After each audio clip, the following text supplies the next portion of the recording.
sé que de pronto hay personas que de pronto se Y ya conectan y entró. están haciendo otras actividades Ya, pues. y, y, Los y pues familiares de bien, ¿Sí? les Sí, invito, todos. Sí, como dos no salieron de resto. Ujú. porfa, vamos a cerciorarnos de que nuestros micrófonos estén apagados, porfa. Y yo creo que está la opción de que las personas que entran con el micrófono abierto. Así que no sé cómo, vamos para ver aquí cómo logramos resolver ese tema. Si hay alguien aquí decir que me colabore con eso. Las personas entran con el micrófono encendido. Entonces va a ser muy engorroso iniciar de esa manera. ¿Ya? Entonces, bien. Bien, vamos a comenzar. A todos, muchas gracias por estar aquí conectados un viernes a este compromiso. Sí, que espero pues que hoy sea un día muy fructífero como lo han sido los días anteriores. A todos ustedes, muchas gracias eh, pues por el día, por la comprensión del día de ayer. Para los que me han estado preguntando en redes sociales, hoy amanecí mucho mejor y pues bien, gracias a Dios estamos aquí, que es lo importante. Voy a compartir pantalla porque obviamente el tiempo para otros siempre es súper valioso, su tiempo definitivamente es muy importante, entonces hay que aprovecharlos al máximo. Regáleme un segundo y aquí voy a compartir pantalla. ¿Ven? Ok, perfecto. Entonces veamos acá. Regáleme acá un segundo para monitorear sus comentarios. ¿Vale? Bien, pues vamos a continuar con el tema que hemos venido desarrollando. Hemos estado tratando el tema de, hemos estado tratando el tema de neurociencias aplicadas a la educación. Ayer estuvimos viendo unos principios bastante importantes, ¿sí? Hemos estado viendo varios principios y uno de los principios que estuvimos conversando precisamente era lograr educar desde el cerebro del que aprende, ¿cierto? Les comentaba que como profesor, cuando comenzamos en esta carrera, al tener como referencia nuestro propio proceso de aprendizaje, lo que hacemos lastimosamente es planear las clases considerando lo que ya sabemos nosotros como docentes, mas no necesariamente lo que el estudiante sabe, conoce y sobre todo cómo conoce. Es decir, cómo es la manera que él definitivamente puede aprender. ¿Ok? Entonces, ayer estábamos hablando de eso. Entonces, uno de los principios que si ustedes van a anotar en sus apuntes es enseñar desde el cerebro del que aprende. Es decir, enseñar desde el cerebro del que aprende, educar desde el cerebro del que aprende. Entonces, hemos visto ciertos elementos de la neurociencia aplicada a la educación, ¿sí?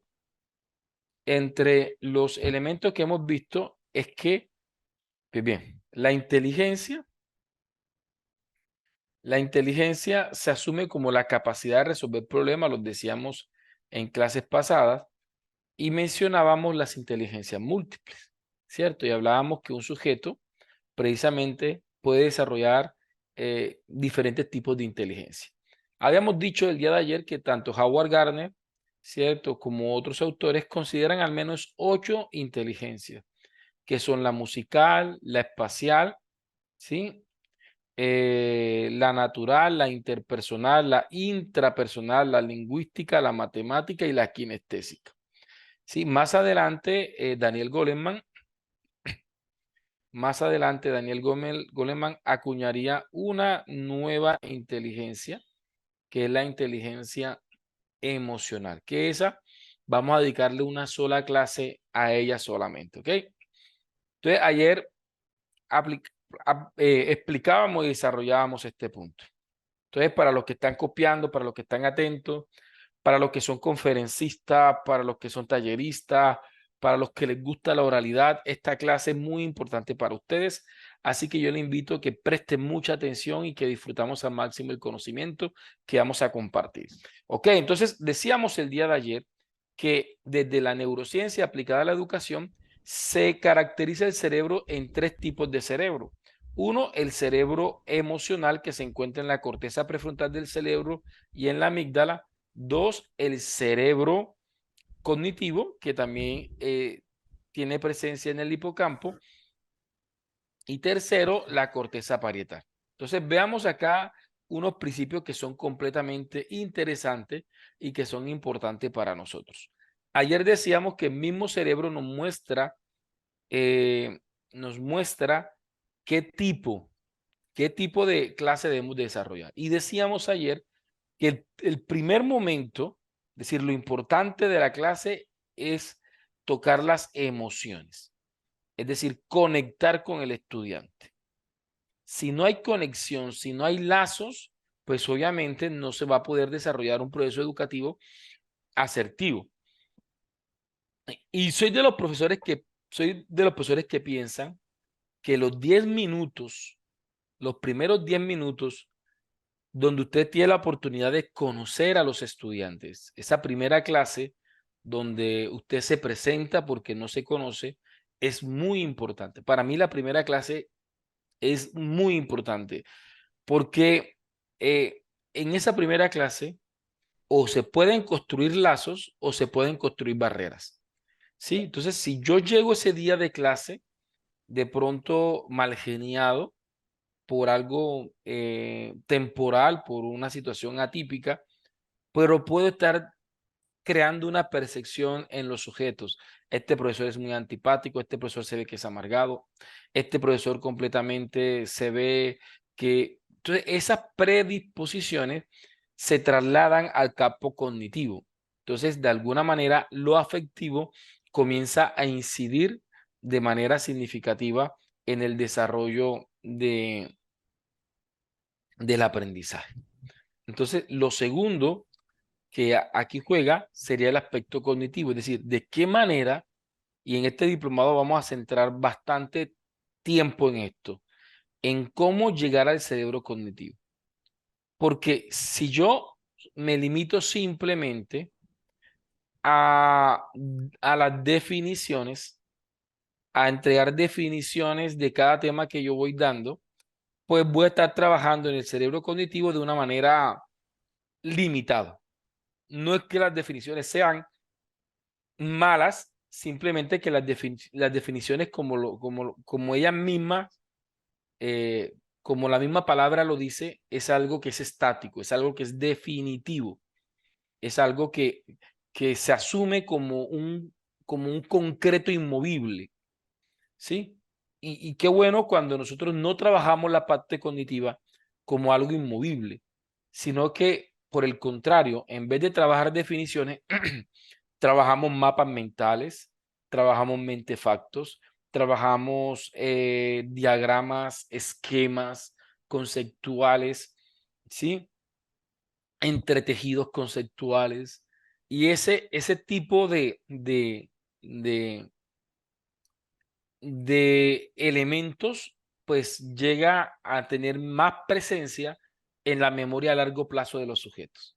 Entonces, cuando yo logro, en vez de decirle, voy a definirle lo que es neurociencia aplicada a la educación y le doy una definición escrita para que de alguna manera ustedes puedan de pronto asimilarla y aprenderla, ¿por qué no?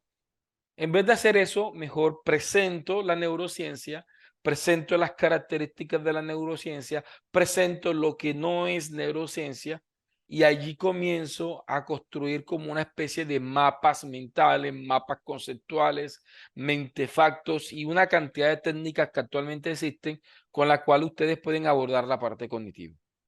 Sí, entonces la parte cognitiva no es solamente definir cosas, mencionar cosas para que el estudiante se las aprenda, ¿ok? Y lo otro vendría siendo lo procedimental,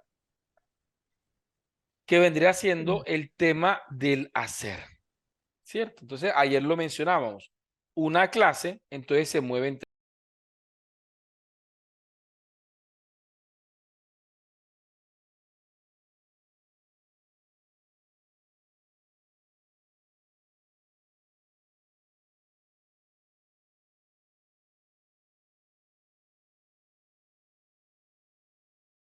Vale, bien.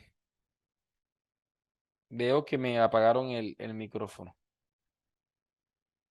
Eh, no sé hasta dónde me alcanzaron a escuchar porque se me apagó el micrófono de repente. Me comentan por el chat todo. Sí, ok, perfecto. Muchas gracias, Luz. Ah, solamente fue un instante. Bien. De pronto pretendieron apagar a los que estaban de pronto hablando y definitivamente de pronto también me lo apagaron a mí. ¿Ok? Ok.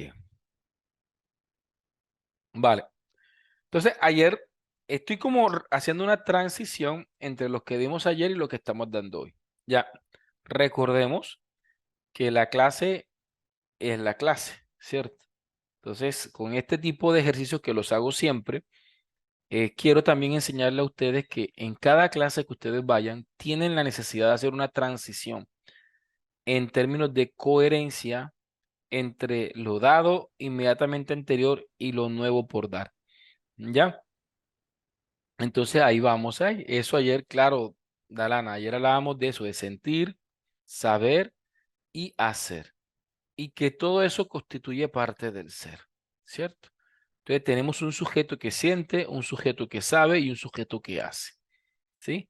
Yo les contaba ayer que anteriormente, y todavía mucha gente, habla de, no del ser, sino del saber. Entonces, habla del saber sentir, habla del saber saber y habla del saber hacer. Entonces, pareciera que se centrara la práctica educativa en la actitud o en la habilidad y no en el sujeto. Entonces, desde esta perspectiva de pensamiento, a mí particularmente me gusta más esa corriente donde la gente centra toda la actividad en el sujeto. Es decir, porque es el sujeto al que a mí me importa, ¿cierto? Ahora, el sujeto es el que va a tener la habilidad. Así que si yo centro mi intención en el sujeto, pues de alguna manera puede desarrollar la habilidad. Pero si yo me centro en la habilidad y ignoro al sujeto, ¿cómo va a desarrollar la habilidad? Si quien la va a desarrollar, pues está siendo ignorado en la praxis educativa. ¿Ok? Eso lo platicábamos ayer. Entonces, hoy, para que me presten toda su valiosa atención, hoy vamos a trabajar en esta plantilla un ratico, ¿cierto?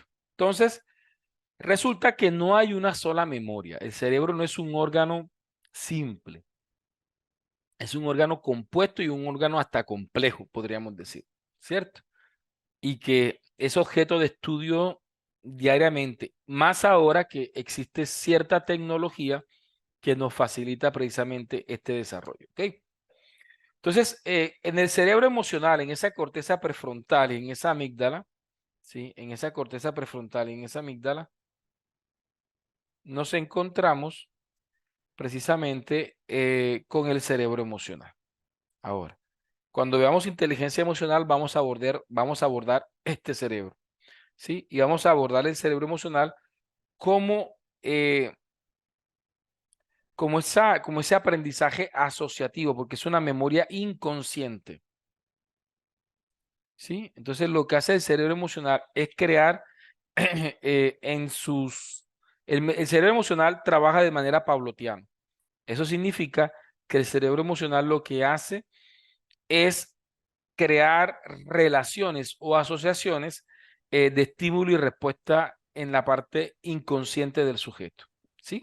Entonces, por ejemplo, mencionemos algo. Cuando algún día ustedes de pronto tenían a su pareja y la pareja lastimosamente le fue infiel y usted lo sorprendió en ese desafortunado hecho, ¿sí? Y resulta que en ese momento las personas o una de las dos personas tenía un perfume en particular y aunque su nivel cognitivo y aunque su cerebro cognitivo no estaba atento a lo sensorial, sino al suceso como tal, ¿sí? Su cerebro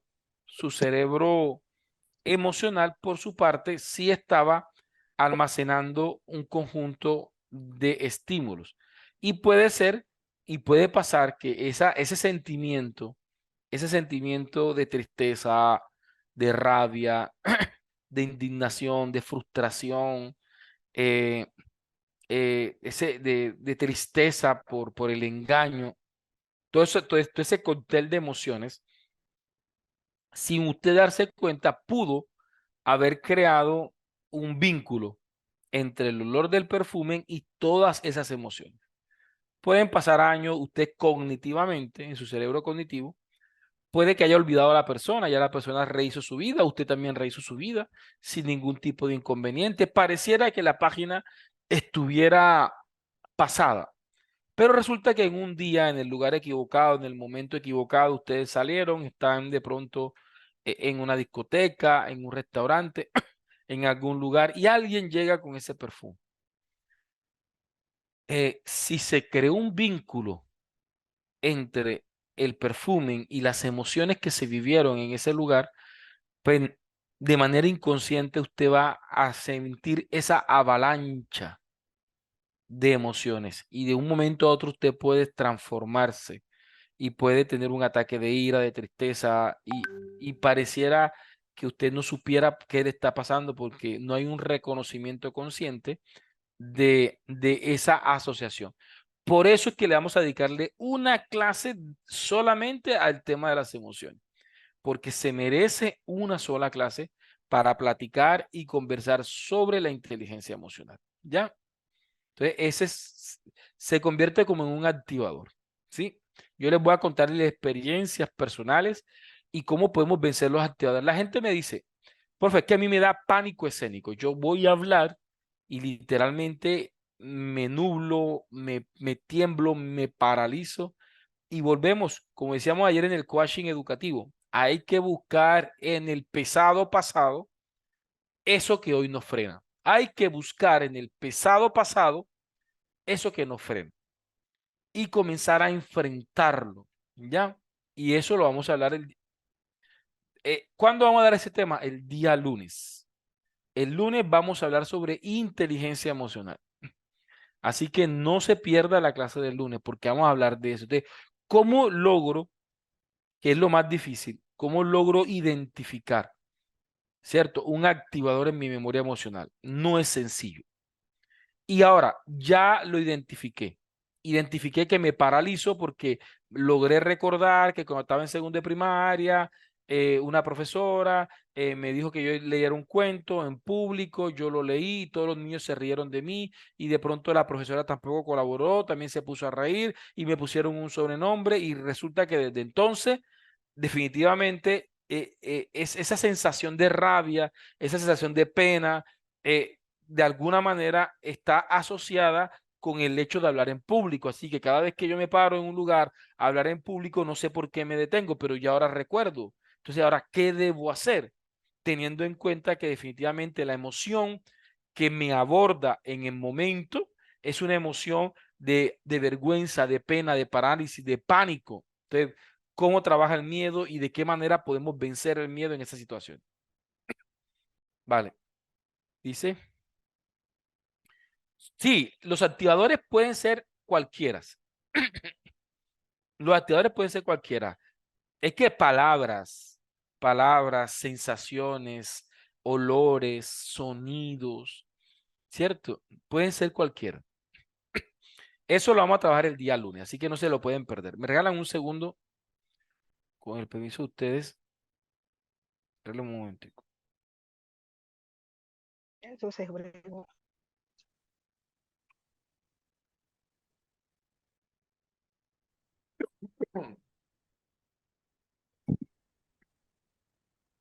Ok, yo les voy a invitar. Hoy tenemos una situación y es que los micrófonos se están activando, ¿cierto? Entonces, yo les invito que estemos muy pendientes porque para mí es algo que de pronto me desconcentra un poco, así que les pido que me excuse y que me comprendan, ¿vale? Ok, dice Miriam, sí es verdad eso, profe. Yo me divorcié y cuando escucho ciertos timbres del celular que tenía en esa época, aún me da una sensación desagradable y ya han pasado 16 años. Entonces, Miriam, o sea, hay que de alguna manera trabajar sobre eso, buscar ayuda si es necesario. Sí, porque eso se nos convierte, como hablábamos en el coaching educativo, se nos convierte en un ser inauténtico. ¿Por qué? Porque pues, yo no soy así, yo estoy bien de repente, ¿sí? Estoy bien de repente y lastimosamente pues sucede. Yo les voy a, yo en esa clase voy literalmente a ser un humano más en la clase. Les voy a contar la experiencia que me ha tocado batallar, con la que yo me he enfrentado y precisamente que me ha posibilitado pues desarrollar el tema este. Lo más probable es que esa clase del día de inteligencia emocional sea una clase que aborde las 4 horas, tanto la de docencia universitaria como la de coaching educativo, porque es un tema que es bastante largo y que es necesario abordar a plenitud y que tiene que ver tanto con docencia universitaria como con coaching educativo, porque tenemos, para poder emprender hay que quitar, hay que revisar en el pasado, ¿cierto? ¿Qué aspectos nos están frenando? ¿Qué aspectos nos están inmovilizando?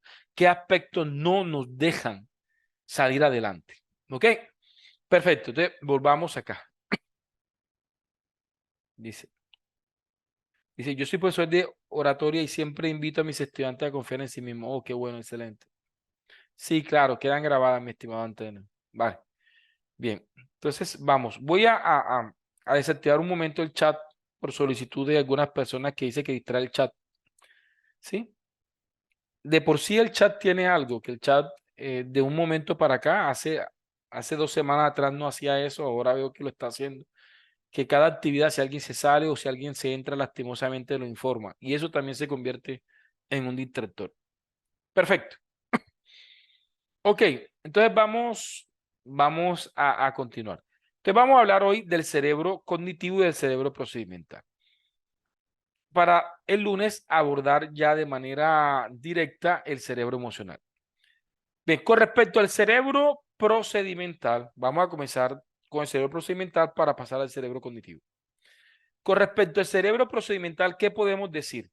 Que se encuentra en la corteza parietal, ¿sí? Que se fundamenta en la repetición, que su valor fuerte de aprendizaje en la repetición se le conoce como cerebro procesal. Este cerebro procesal lo que busca es gestionar todo el tema motor, motriz del cuerpo humano, las habilidades físicas del cuerpo humano están completamente desarrolladas en este cerebro que conocemos como cerebro procedimental. ¿Ok? Entonces, como lo decía anteriormente, se encuentra en la corteza parietal del cerebro, ¿sí? En toda esta región que está acá identificada como verde. Y acá se encuentra lo que nosotros consideramos como la memoria procesal. Para que la memoria procesal funcione, es indispensable la repetición. Es como trabaja el cerebro parietal.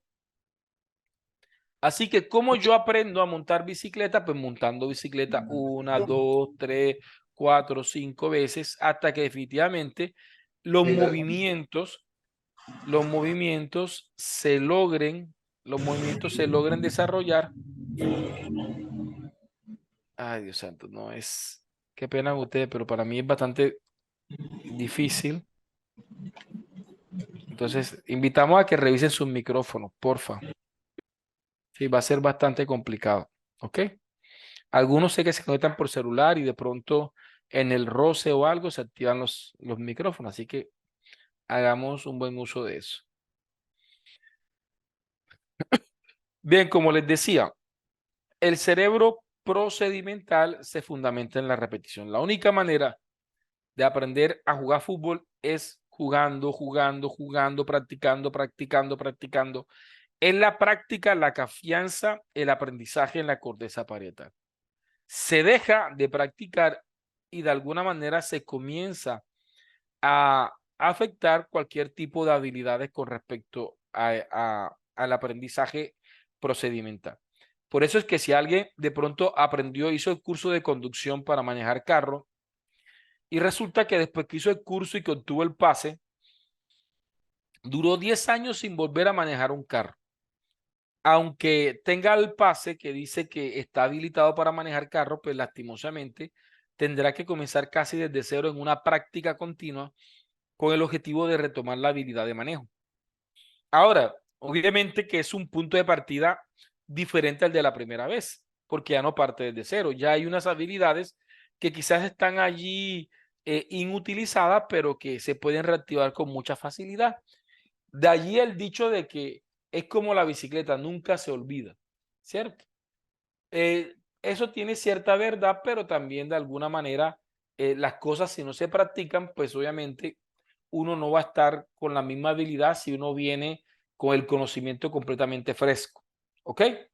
Otro principio que tenemos. Entonces, aquí hay algo muy curioso. A mí alguien me preguntaba, profe, eh, a mí me sorprende que en pleno siglo XXI en los colegios todavía pongan planas, todavía pongan, no sé cómo le llaman en sus países, que ponen un texto y el estudiante en su casa, en el cuaderno, tiene que pasarlo varias veces. Por ejemplo, mi mamá me mima. Y entonces el niño tiene que en la casa hacer las planas, es decir, mi mamá me mima 10, 20, 30, 40 o 100 veces. ¿Sí? Hasta que aprenda a escribir y mi mamá me mima. Entonces me decía la persona, profe, ¿usted qué piensas? Que en pleno siglo XXI todavía en los colegios pongan plana. Yo les decía, todo depende. O sea, yo no te puedo decir si es malo o bueno. Lo que tengo que preguntarte a ti, ¿cuál es el objetivo del profesor que pone la plana? Porque si el objetivo del profesor, ¿cierto? Que pone la plana es que la persona se aprenda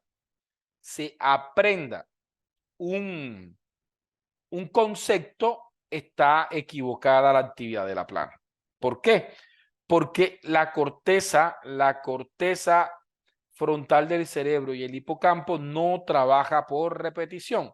El que trabaja por repetición es la corteza parietal.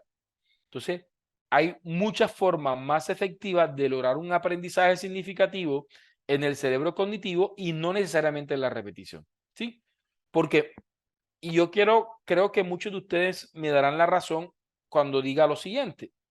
Recuerdo que cuando yo estaba joven, en el bachillerato, cuando uno iba a estudiar, uno se ponía a estudiar, en mi caso que tuve la fortuna de tener hermanas mayores, me ponía a estudiar con mis hermanas mayores. Y mis hermanas mayores me preguntaban, ellas tenían el cuaderno y yo automáticamente, después de repetir muchas veces lo que estaba en el cuaderno, intentaba decir al pie de la letra lo que estaba en el cuaderno. Si yo me equivocaba, así sea en una palabra, o si ponía una palabra por un sinónimo diferente, estaba mal para nosotros. Automáticamente mi hermana me decía, no, está mal, aunque la palabra tuviese sentido y tuviese coherencia en el contexto, pero como no era lo que estaba en el cuaderno, pues me tocaba aprendérmelo de memoria. Y precisamente en ese momento la evaluación era también de la misma característica. Usualmente las evaluaciones eran defina o defina y uno tenía pues, que definir lo que uno estudió. Lo curioso es que uno se lo aprendía tan de memoria que cuando uno iba a hacer el examen, lastimosamente, en mi caso, se me borraba el cassette. A tal punto que yo decía, yo sé que esa respuesta está en la parte superior del cuaderno. O sea, sabía dónde estaba la respuesta, pero olvidaba la respuesta como tal. Entonces, intentar memorizar las cosas de manera textual no es de las mejores estrategias cuando hablamos del cerebro cognitivo, ¿cierto? No es de la mejor estrategia, pero sí lo es si la actividad tiene una intención procedimental. Entonces, si la intención del profesor o la profesora es dejar plana, por ejemplo, para mejorar la caligrafía del estudiante, pues la plana tiene lugar, tiene vigencia y no habrá ninguna otra estrategia que sirva para el tema de la caligrafía que la plana. Porque el cerebro procedimental, que es el que se encarga, entre muchas cosas, de la motricidad fina y la motricidad gruesa, en este caso la motricidad fina, que hablamos de qué, de la escritura, del plegado, del corte, hay un conjunto de habilidades de motricidad fina, en los cuales el escribir es una de ellas. Así que para este tipo de motricidad la repetición es importante. Ahora, si yo le dejo son planas como mi mamá me mima, tampoco estoy siendo eficiente en términos de mejorar caligrafía, ¿sí? Definitivamente allí habría que buscar otros tipos de trazos, otros tipos de repeticiones, patrones vectoriales que definitivamente pueden favorecer la caligrafía en los niños y en las niñas, ¿ok? Y eso estamos hablando de la corteza parietal del cerebro, ¿ok? ¿Sí? Entonces, hasta aquí espero pues que las cosas estén siendo claras, ¿sí? Espero haber sido claro y entendible con respecto a cómo funciona la corteza parietal. Hablemos otro elemento de la corteza parietal. Hablemos otra característica que como maestros para nosotros es importante. Tenemos que entender que la corteza parietal es completamente, la memoria procesal es completamente independiente de la memoria declarativa. La memoria declarativa es la del cerebro cognitivo, ¿cierto? Así que es diferente. O sea, son independientes. La memoria emocional es independiente a la declarativa y es dependiente a la parietal, a la procesal. Y la memoria procesal es independiente a la cognitiva y es independiente a la emocional. Este principio es fácil de demostrar porque para las personas que manejan carro, moto, bicicleta, ¿sí? Para la persona que está cocinando, ¿sí? Ustedes no están pensando en lo que están haciendo. Su cerebro cognitivo puede estar haciendo otras cosas. Yo voy manejando y mi cerebro cognitivo puede estar pensando en la clase, en lo que voy a hablar, de pronto en que tengo que llegar a pagar algo, ¿sí? Eh, Nuestra corteza parietal puede estar pensando en una cosa, ¿sí? Puede estar pensando en una cosa. Regálame un segundo, se me está apagando. Me regalan un segundo. Se me va a apagar el computador.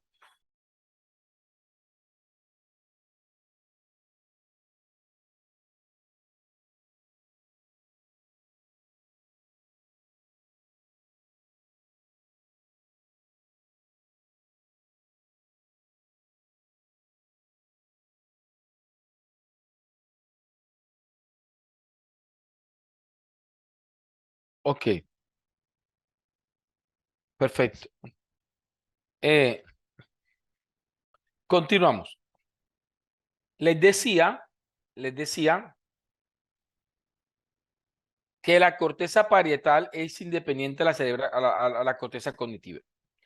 Cuando ustedes van manejando, cuando yo voy manejando, no vamos pensando en manejar, no vamos pensando en meter cambio. Cuando la persona ya tiene experiencia, cuando la persona está aprendiendo, ahí va como que el cerebro cognitivo intentando manejar. Y cuando el cerebro cognitivo intenta como llevar el control de la corteza parietal, pues ahí uno maneja como con torpeza. Pero cuando definitivamente ya está la destreza adquirida, la corteza parietal se encarga de manejar el carro, ¿cierto? Se encarga de manejar el carro de una manera sorprendente. A tal punto que cuando uno tiene de pronto algún impasse en la carretera que requiere la reacción rápida, imagínense si la corteza parietal dependiera del cerebro cognitivo. Dependiera de que ustedes pudiesen analizar la situación, evaluar las posibles acciones que pueden desarrollar y mandar una orden al cerebro parietal. Creo que el tiempo sería insuficiente para poder reaccionar. Sin embargo, como ya hay una destreza adquirida y automáticamente de pronto hubo un tema, se le atravesó algo, pues ustedes tienen esa capacidad porque la corteza parietal es la que en este momento está manejando el carro, ¿sí? Entonces, su cerebro cognitivo puede estar pensando en una cosa y su corteza parietal está haciendo otras cosas completamente diferentes, ¿sí? Ahora, ¿por qué es importante tener en cuenta este principio en educación?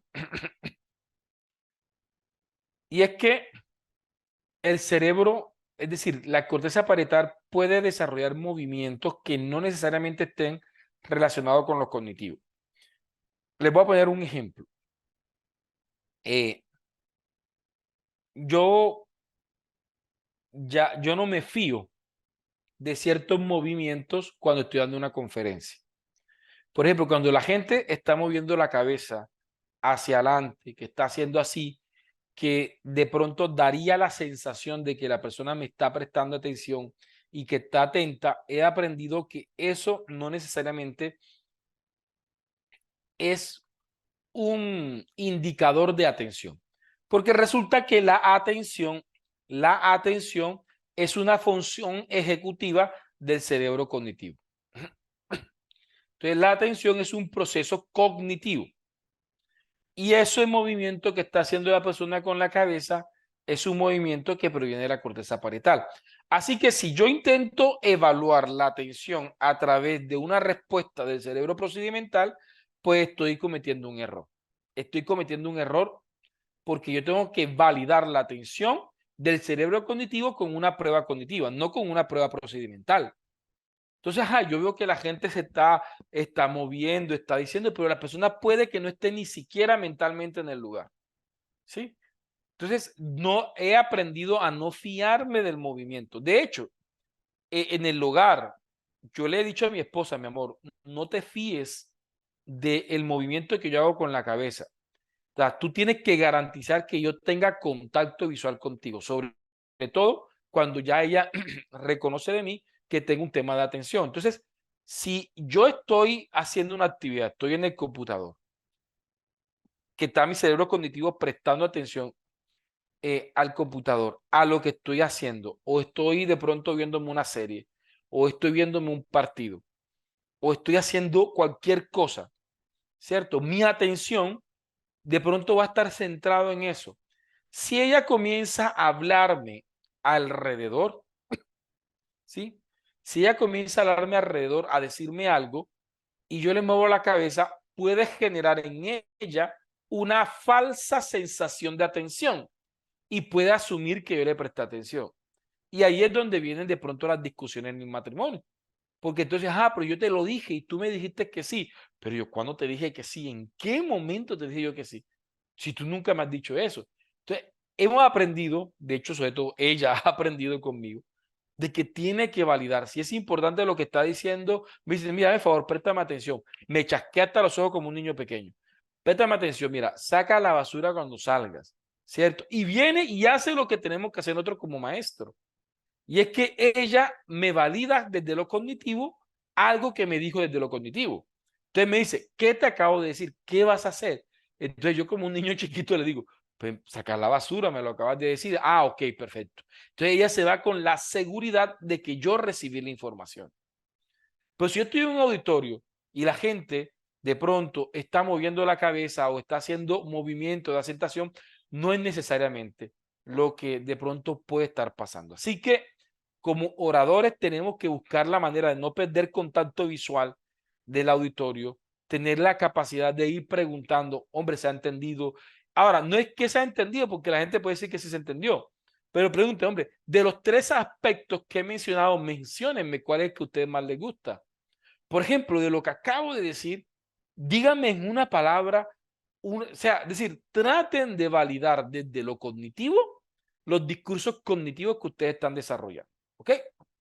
Para que no se genere precisamente ese, ese inconveniente de que nosotros lastimosamente terminamos validando. Es que miren, esa independencia de la corteza parietal es sorprendente.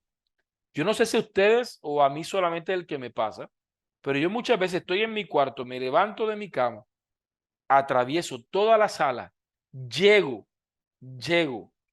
a la nevera, abro la nevera y estando dentro de la nevera me pregunto, ¿qué vine a buscar? Es decir, que el cerebro cognitivo no dio esa orden, literalmente yo no sé qué fui a buscar. Es decir, en mi intención consciente no estaba de ir a la nevera, pero sí de pronto hay una respuesta inconsciente por parte de la corteza parietal. ¿Sí? Entonces, hay cosas que son hábitos que se repiten y que el cuerpo no las va a estar repitiendo. Entonces, ahí vamos. Entonces, así como yo no puedo asumir una respuesta procedimental como validación de algo cognitivo, vuelvo y repito, de la misma manera como yo no puedo aceptar una respuesta procesal a un aspecto cognitivo, tampoco puedo esperar un aspecto cognitivo como validación del estado procedimental. Les voy a poner un ejemplo para que me entiendan lo que acabo de decir, porque esto es viceversa. Por ejemplo, y a veces la gente comete este error.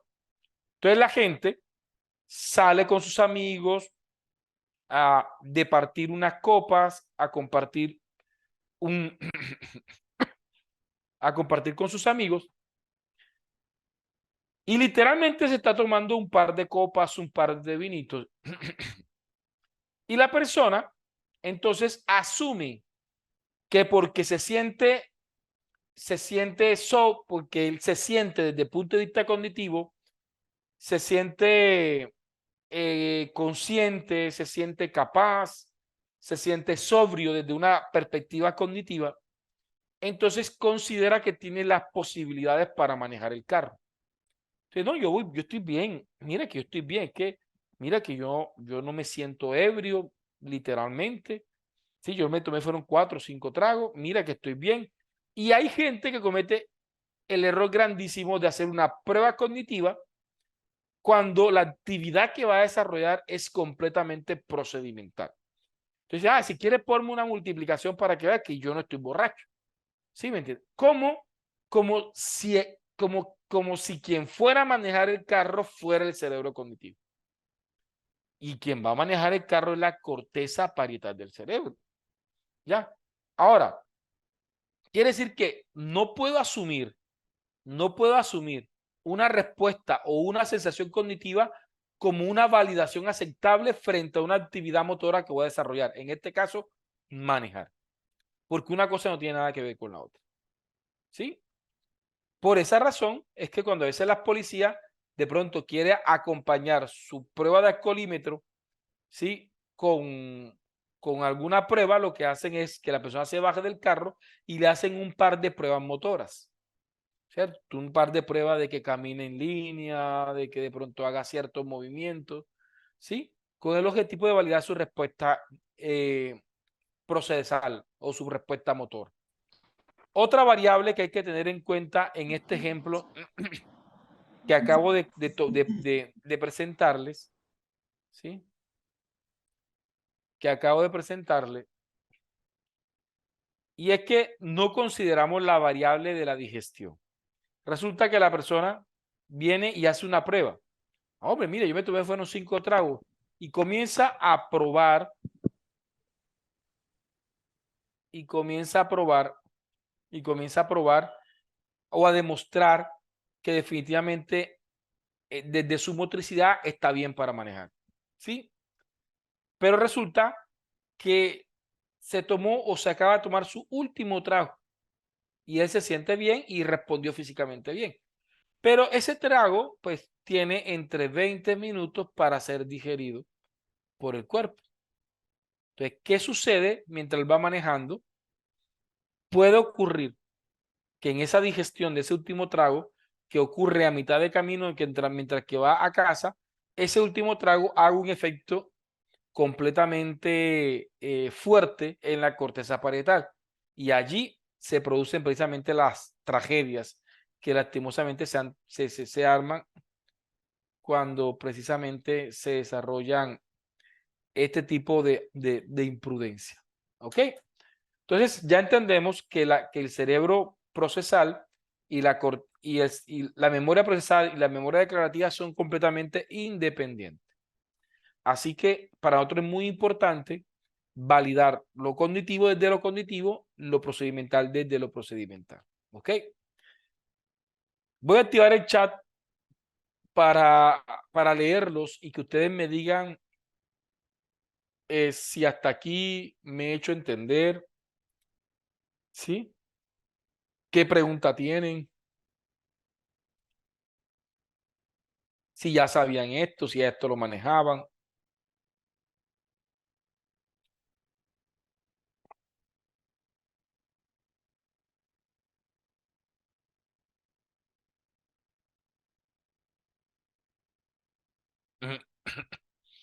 Dice Joana, sí está muy claro, dice Andrea, lo cognitivo lo cognitivo, mira que C, lo cognitivo se condiciona o dirige lo procedimental. Por lo que estamos conversando, nosotros tenemos que centrar actividad a lo cognitivo y centrar actividad a lo procedimental. Porque estas memorias son independientes y la manera en la que se trabaja, pues se trabaja de manera independiente. Ahora, obviamente hay una relación en las funciones. Porque, por ejemplo, si en este momento yo pues mi cerebro cognitivo de manera consciente, ¿cierto? Está solicitando que yo levante el lapicero digital y haga una actividad, pues obviamente el cerebro procesador responde, responde a actividades o solicitudes que surgen desde el cerebro consciente, ¿sí?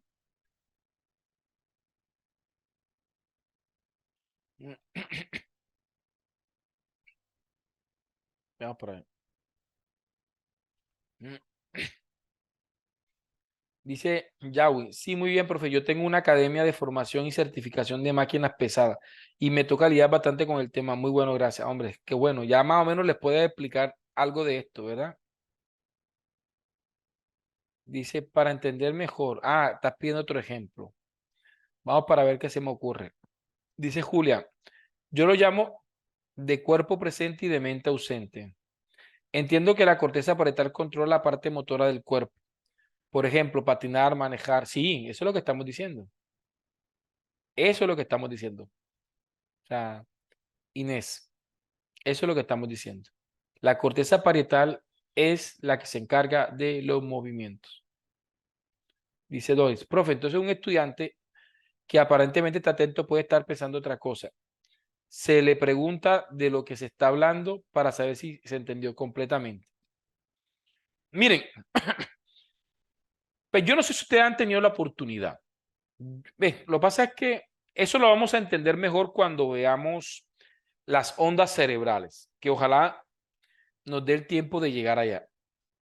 Pero cuando hablemos de las ondas cerebrales vamos a estar platicando de algunos aspectos que tienen que ver con esto, ¿sí? Para que lo tengan presente, ¿ya?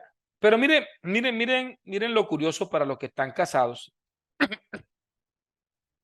Para los que están casados, de las cosas que hemos reflexionado nosotros como pareja, que de hecho hoy estamos de aniversario de novios, no de matrimonio, ¿sí? Y precisamente terminada la reunión de hoy, pues bien, vamos a departir frente a esos 10 años. Pero en estos 10 años, en los que de alguna manera hemos estado juntos, hemos aprendido algo. Y es que la sociedad intenta, de alguna manera, vender un nivel de igualdad, ¿cierto? Que yo considero que no es necesariamente, o sea, no tenemos igualdad de derechos todas las personas. Así que hombres y mujeres tenemos igualdad de derechos. Sin embargo, ya sea por genética, ya sea por cultura, ya sea por las variables que ustedes quieran considerar, nuestra manera de percibir y de actuar son completamente heterogéneas. Y hay algo que hemos logrado encontrar que se convierte en patrón en muchas de las parejas con las que hemos tratado también. Y es que, mire, el hombre, el hombre, ¿sí? El hombre necesita el contacto visual para garantizar la atención, ¿sí? Y no lo quiero decir a nivel general. Yo voy a hablar de mí y de las personas, de la mayoría de las personas con las que yo me rodeo, ¿sí? Nosotros necesitamos mucho el contacto visual para garantizar la atención, ¿ya? Así que mi esposa sabe que de lo que necesita para que yo le preste atención es mi contacto visual. Es decir, mira, préstame atención, les voy a decirles algo. Por eso cuando uno está, por eso es que el recurso visual es muy importante. Por eso la presentación es muy importante. Por eso los sonidos, los matices del sonido son muy importantes en una conferencia. Los movimientos con los que uno se presenta y llama la atención visual de los sujetos es muy importante, porque eso ayuda en el discurso oral a captar la atención, sobre todo de los hombres que en muchos casos, como en mi caso, necesitamos el contacto visual para que la función cognitiva de la atención esté a disposición y los sentidos se centren a recibir de manera consciente la información suministrada. Por el otro lado, muchas mujeres, para no decir todas,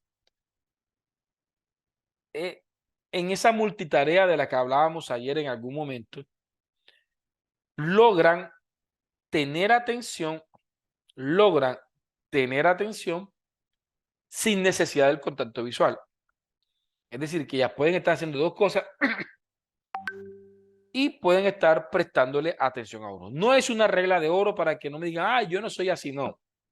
No estoy diciendo que a todos, estoy diciendo lo que nos ocurre a nosotros y lo que le ocurre a muchas parejas. De hecho, cuando hacemos talleres de pareja, pues muchas personas coinciden con lo que estamos diciendo. ¿Dónde se presenta el conflicto como pareja teniendo esta realidad del cerebro? ¿Sí?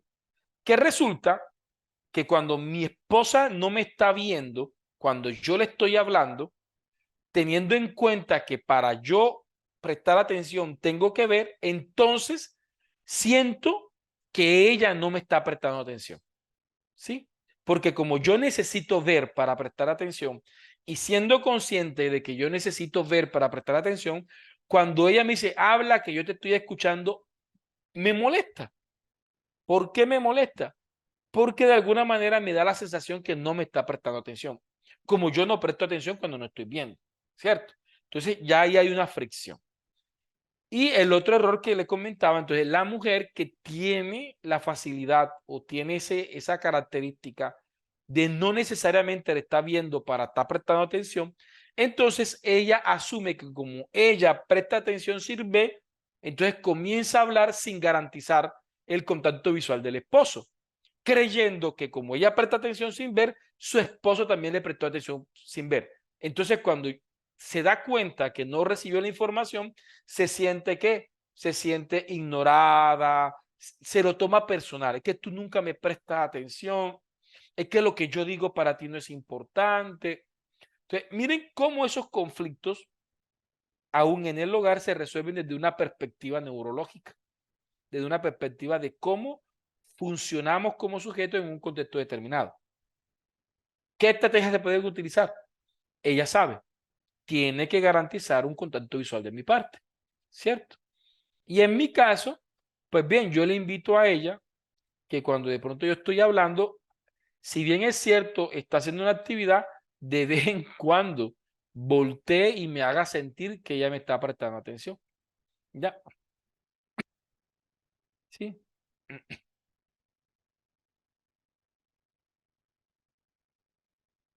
Ok. Miren, voy a activar el chat. Yo les voy a hacer una pregunta.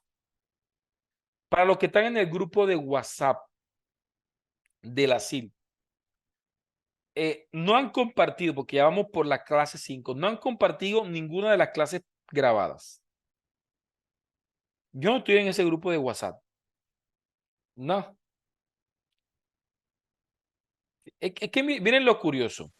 Es que, miren, yo entiendo que las clases grabadas se comparten 24 horas por la plataforma. ¿Por qué? Porque la plataforma requiere un tiempo, ¿cierto?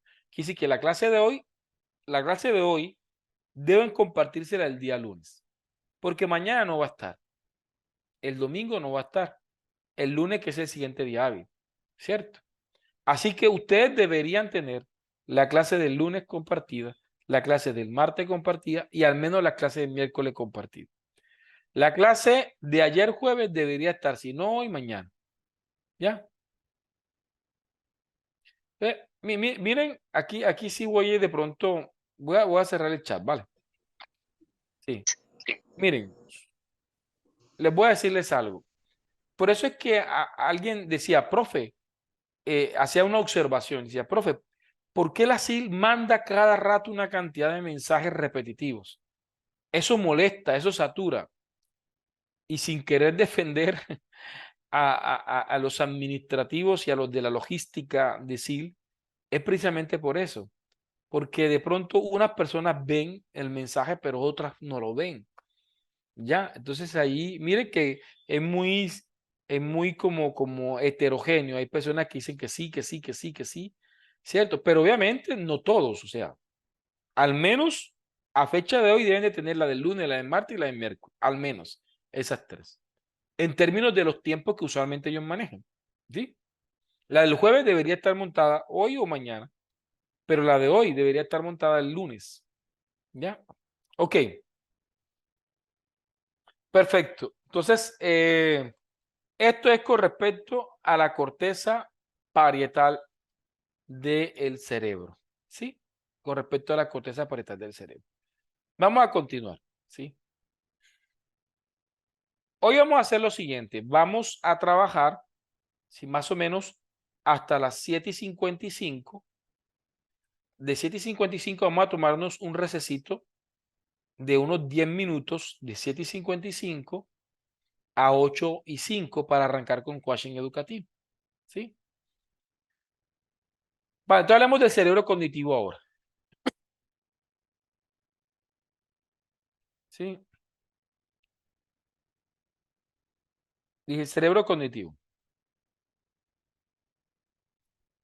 El cerebro cognitivo, sí, es completamente interdependiente al cerebral. eh, es completamente la memoria cognitiva es independiente a la emocional y a la procedimental, como le hemos dicho. Veamos este pequeño video, porfa. Damas y caballeros, quiero presentarles a nuestro caso clínico más destacado. Vale. En esa película, que se la recomiendo, si se la han visto sabrán de qué estoy hablando. En el caso que no se la hayan visto, se llama Las 50 primeras citas o Como si fuera la primera vez. No sé si tenga un tercer nombre por allí,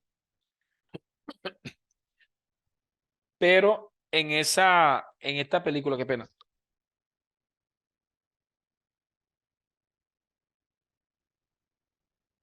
En esta película, Lucy, que es la protagonista, sufre un accidente en la corteza frontal del cerebro, afectándole su memoria a corto plazo, de tal forma que su cerebro cognitivo tiene toda la información almacenada.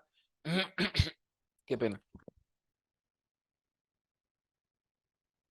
Tiene toda la información almacenada desde el día del accidente para atrás. De ahí en adelante, todo lo que vive Lucy lo olvida después que duerme.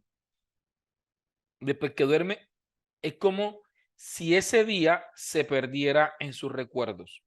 Y la película es muy bonita porque trata precisamente de un hombre que se enamora de ella después del accidente y tiene que enamorarla todos los días. Y ahí enseñan unos principios muy bonitos de la memoria emocional y pues también de la memoria cognitiva. Y también hablan de la memoria parietal. Es que esa película habla de todo, porque ella es, ella es artista, ella dibuja en la película, ella es maestra de arte y el accidente que fue en la corteza frontal no afectó sus capacidades de pintura y tampoco afectó su memoria emocional. Sin embargo, lo único que afectó fue su memoria a corto plazo, tal cual como lo menciona ahí. Entonces, la memoria emocional, la memoria cognitiva, se le conoce como memoria declarativa, ¿sí? O como memoria explícita. ¿Sí? La memoria explícita o la memoria declarativa hace presencia en el hipocampo y en la corteza frontal del cerebro. ¿Sí? Aquí se habla de la memoria a largo plazo y a corto plazo. Esta memoria declarativa se divide en dos memorias. La memoria semántica, que es esa memoria conceptual, esa memoria completamente abstracta, y la memoria episódica, que es la que se encarga de almacenar todas las experiencias vividas. Todo lo que la gente vive, pues es la memoria episódica, mientras que lo que la gente aprende o sabe es lo que se conoce como la memoria semántica. ¿Sí? Y ustedes muchas veces, no sé si a ustedes les ha pasado, que ustedes se encuentran a alguien en la calle, sobre todo a mí me pasa mucho, y yo sé que esa persona en algún momento de mi vida interactué mucho con ella, ¿sí? Pero no logro recordar dónde. Hay personas que tienen esa facilidad de recordarme. Yo tengo un profesor de tercero de primaria, ¿sí? Y una vez yo lo vi en el centro de la ciudad, que me dio clase a mí en tercero de primaria. Él ahora es un señor bastante veterano. Y yo lo reconocí, obviamente, era mi profesor de tercero de primaria. Pero a mí lo que más me sorprendió fue que él me reconoció a mí. Sí, me llamó por mi nombre. Y yo dije, Dios santo, este hombre definitivamente es de admirar. Sí, no tengo ese don, no lo tengo yo. Entonces, ahí vamos. Entonces, la memoria semántica es la que yo les digo, trabaja con conceptos. Ojo, conceptos. Traten de alejarse de las definiciones. Profe, y si yo pongo una definición es malo, no, no es malo, pero no te quedes solo en la definición. Preséntales un mapa mental, preséntales un mentefacto, preséntales un entretejido, preséntales un árbol del problema, preséntales un esquema, el que ustedes quieran, pero preséntales un esquema. Y en ese esquema siempre presenta los nodos discursivos, presenta las palabras claves. Porque yo como le digo a mi hija de 7 años que le gustan mucho las historias, entonces ella quería aprenderse quería aprenderse los 3 cerditos de memoria. Y yo decía, mi amor, mira, no es tan importante que tú te lo sepas de memoria. Aquí lo importante es que la historia trata de 3 cerditos que se fueron de casa de su mamá para ya independizarse. Y esos 3 cerditos, pues bien, tenían 3 características diferentes. Uno era muy trabajador y los otros 2 no necesariamente eran tan trabajadores como el otro, ¿sí? Y que al final, obviamente, se premia el trabajo. Entonces les dije los elementos principales, los actores principales y las ideas principales del cuento. Eso es lo que es importante que tú no olvides de la historia. Teniendo en cuenta estos 8 o 6 elementos, tú puedes construir tu historia como de pronto el contexto necesite presentártelo. Por ejemplo, esto no se lo dije a ella, pero esto sí lo trabajo con mis estudiantes de bachillerato. Yo a mis estudiantes de bachillerato les digo, miren, quiero, y les digo, aquí está una historia, la historia de los 3 cerditos. Entonces, los voy a reunir en grupo y les pongo a ellos un género. Tú te vas a poner comedia, tú vas a poner suspenso, tú vas a poner drama. Entonces van a armarme con los elementos principales de los 3 cerditos, armarme una adaptación dramática, una adaptación de suspenso, una adaptación de terror, una adaptación de acción, o sea, para que ellos vean que los géneros, es decir, que la historia como tal se puede preservar y se puede dar diferentes tipos de enfoque. Así es el conocimiento. Las definiciones son estáticas, los conceptos son dinámicos, ¿cierto? Mira, yo les puedo darle a ustedes unos principios para la educación superior y esos mismos principios, si yo les doy principios, esos mismos principios ustedes los pueden adaptar ¿a dónde? A la escuela o lo pueden adaptar a su casa o lo pueden adaptar a la empresa en la que ustedes trabajan. Y eso lo logran cuando ustedes aprendieron el concepto y los elementos principales que le constituyen. Pero imagínense si yo les digo a ustedes que pensamiento superior, el pensamiento superior es la capacidad que se desarrolla en la educación superior que busca que el aprendizaje no se quede solamente y ustedes se quedan con la definición. Y si la definición dice que eso es educación superior, entonces queda completamente limitado a educación superior. Pero yo puedo trabajar pensamiento superior en prácticas de crianza y puedo trabajar pensamiento superior en contextos organizacionales. Quiere decir que no está atado a un contexto determinado. ¿Cómo se logra eso? Cuando logramos desarrollar una comprensión conceptual. Entonces, la memoria, mientras que la memoria semántica trabaja conceptos, mientras que la memoria, qué pena, mientras que la memoria semántica trabaja conceptos, la memoria episódica se centra en las vivencias. Ahora, sí, estas vivencias están ligadas a un contexto espacio-temporal. Están ligadas a un contexto espacio-temporal, ¿sí? Son independientes o sea, están ligadas a un espacio o contexto temporal. Mientras que la memoria semántica es independiente al contexto. Entonces, nosotros tenemos que trabajar en ambas. Tenemos que trabajar a través de la experiencia en el aula, generar memoria episódica y a través de lo cognitivo, trabajar la memoria semántica. ¿Sí? La memoria episódica tiende a ser más vulnerable a ser olvidada, sobre todo porque nosotros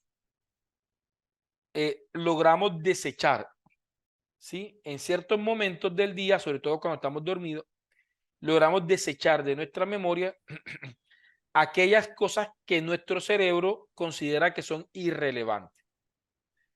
Si yo les pregunto a ustedes, ¿qué almorzaron hoy? Pues yo creo que la mayoría me puede decir que almorzaron hoy, ¿cierto? Si yo les digo que almorzaron ayer, yo creo que la mayoría me puede decir que almorzaron ayer. Pero si yo les digo qué almorzaron, si yo les preguntara qué almorzaron hace un mes, es decir, por ejemplo, hoy estamos a 13 de octubre. Si yo les digo, ¿ustedes qué almorzaron el 13 de septiembre? Pues yo creo que ahí va a tocar hacer un esfuerzo más grande para saber qué almorzaron el 13. Y si yo les digo qué almorzaron el 13 de octubre de 2022, pues ahí va a ser un poco más complicado que ustedes logren decir con certeza qué almorzaron hace un año, ¿cierto? Entonces, la memoria episódica, que son temas de vivencia, de lo que uno hace, de lo que uno experimenta en la vida diaria, tiende a ser más vulnerable al olvido. No obstante, cuando ya lo vivido tiene una significancia, pues obviamente ya entra a la memoria de largo plazo. Miren, como les decía a ustedes, yo de pronto no sé qué cené hace un año, pero les puedo decir que cené hace 10 años. ¿Y por qué les puedo decir que cené hace 10 años? Porque lo recuerdo como si fuera ayer. Porque fue la salida o fue la cita con la que actualmente es mi esposa y yo, pues, nos ennoviamos hace 10 años. Y obviamente puedo recordar gran parte de lo que vivimos esa noche, ¿cierto? Al restaurante que fuimos, donde comimos, ¿sí? Cómo departimos ese día. Entonces, las cosas se vuelven, entonces, las cosas episódicas se almacenan a largo tiempo cuando tienen un significado. Por eso es que Ausubel no habla de aprendizaje significativo. Es decir, crear vivencias que definitivamente marquen al estudiante con respecto a algunas cosas. Ya, lo marquen completamente. ¿Sí? Y yo creo que ustedes recordarán cosas que vivieron en la escuela, muchas otras ya se olvidaron, pero otras la logran recordar, ¿cierto? Porque de pronto, ya sea por lo positivo o por lo negativo, representó algo para usted. ¿Sí? Entonces, la memoria semántica es independiente al contexto, es un poco más difícil de olvidar cuando se trabaja conceptualmente, es más difícil de olvidar, ¿cierto? ¿Sí? La memoria episódica se tiene que desarrollar desde la vivencia, mientras que la memoria semántica se puede adquirir. Vale. ¿Sí? Entonces vamos ahí avanzando. Vamos a hablar de varios principios de la neuroeducación. ¿Sí? Vamos a hablar, no son todos los principios, obviamente. Voy a mencionar unos que me considero importantes para la plataforma de lo que vamos a trabajar durante todo este diplomado. ¿Sí? 1. La plasticidad del cerebro. ¿Sí? La neuroplasticidad, para los que están copiando. La neuroplasticidad. ¿Qué es la neuroplasticidad? ¿Qué es la neuroplasticidad? Entonces, la neuroplasticidad podríamos asumirla como la capacidad que tiene el cerebro de reestructurarse, modificarse. Es decir, cómo el cerebro se logra adaptar a esos escenarios de aprendizaje, tanto emocional, cognitivo, como procesal. ¿Sí? Entonces, resulta que la propia UNESCO ha declarado que los 6 primeros años de vida, de los 0 a los 6 años de vida, es el tiempo privilegiado. Se llama cerebro privilegiado. Porque en los 6 primeros años de vida es muy importante lo que ocurre en el cerebro, ¿cierto? De allí, la importancia de la primera infancia en el desarrollo. Porque aquí es donde el cerebro requiere o genera más plasticidad. Entonces, tenemos lo anaranjado equivale al nivel de esfuerzo, nivel de esfuerzo. Y lo azul equivale a la plasticidad. Entonces, y la plasticidad equivale a aprendizaje. ¿Sí? Entonces, desde que el niño nace, la plasticidad a medida que va creciendo va disminuyendo, haciendo que el nivel de esfuerzo para el aprendizaje sea mayor, ¿cierto? Entonces, de niño se aprende más rápido, ¿cierto? Mientras, o hay más plasticidad del cerebro, con menos esfuerzo, mientras que a la medida que los años van pasando, pues lastimosamente se va disminuyendo el nivel de plasticidad del cerebro y se va aumentando el nivel de esfuerzo para el aprendizaje. Ahora, hay que aclarar algo. La plasticidad del cerebro nunca se acaba. No hay una edad en la que uno diga ya no hay plasticidad del cerebro. No. Simplemente que se va de alguna manera se va minimizando. Y obviamente, ¿por qué se va minimizando? Porque llega un momento en nuestras vidas en las que lastimosamente dejamos de aprender cosas nuevas y nuestra vida se nos convierte en una repetición. Así que el cerebro también entra en zonas de confort donde al no recibir nada nuevo, pues lastimosamente, él poco a poco se va adaptando a las realidades y se entiende y él mismo se va adaptando de que ya el nivel de esfuerzo ya es completamente mínimo y esa plasticidad se va reduciendo. Y sí que no solamente por un aspecto cronológico, sino también por un aspecto de las dinámicas de vida que llevamos como adultos. Sí, ok. Para los que tienen hijos,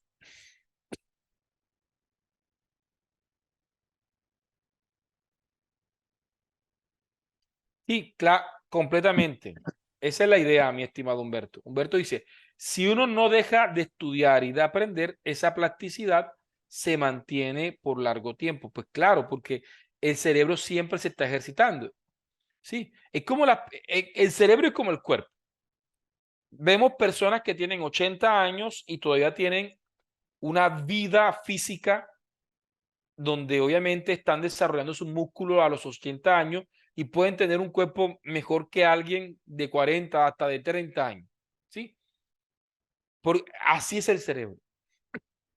Si una persona definitivamente nunca ha dejado de estudiar, de aprender, de escribir, de desarrollar, de estudiar, pues obviamente esa persona ha ejercitado su mente y podrá tener. Miren, pongamos el ejemplo de Edgar Morin. Edgar Morin creo que tiene como 102 años. Actualmente sigue vivo. Edgar Morin es del libro de los 7 saberes para la educación del futuro. Tiene como 102 o 104 años. Y Edgar Morin, a sus 100 años o más de 100 años de edad, yo creo que todavía da videoconferencias. todavía está hablando, todavía está en eventos. ¿Ya? ¿Sí? Entonces ahí vamos. Dice. Y en cuanto al aspecto biológico respecto a genes hereditarios, pues la genética siempre va a ser una variable en estos casos. Obviamente hay personas que de pronto vienen de una herencia genética favorable con respecto al aprendizaje, ¿sí? Y eso hay que reconocerlo, ¿ya? Pero también hay otras variables que inciden que no solamente son genéticos. Es decir, hay personas que pueden tener una herencia genética eh, propensa a el intelectualismo, porque recordemos que como especie, nuestra especie va adaptándose, ¿sí? Si yo vengo de un árbol genealógico de artesanos que trabajaron cierto tema, pues obviamente las generaciones que vienen, ¿cierto? Que se han generado, comienzan a venir con ciertas habilidades propias de ese árbol o de ese camino genealógico con el que uno viene, ¿sí? Pero eso no significa que las nuevas generaciones pueden tener ciertas características que les facilite aprender la disciplina, pero hay una libertad del sujeto de decir si quiere o no seguir en la disciplina. Vale.